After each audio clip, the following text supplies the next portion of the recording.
Comme à chaque fin d'année, l'industrie du jeu vidéo est en plein rush. Pour les fêtes de Noël, les grosses industries du jeu sortent leurs dernières cartouches. Sport, combat, action, course, tous les styles sont permis pour faire le maximum de ventes.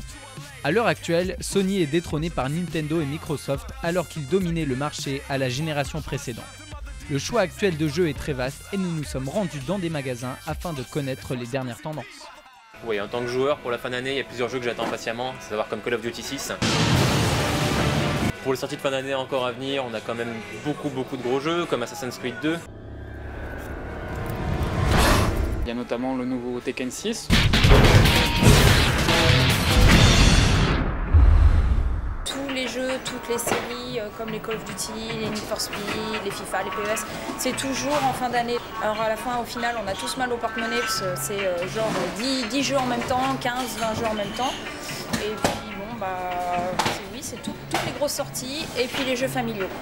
Alors sur la PlayStation 3, il faut être clair qu'elle se vend bien toujours, de toute façon elle s'est toujours bien vendue. Sony, c'est quand même un gage de confiance, puis ça fait depuis 10 ans, depuis 94 ou 93, la sortie de la première PlayStation, qui sont là sur le marché. On peut pas parler de retard non plus, parce que si on compare par rapport aux dates de sortie, la Xbox a de l'avance. Pourquoi? Parce qu'elle est sortie avant aussi.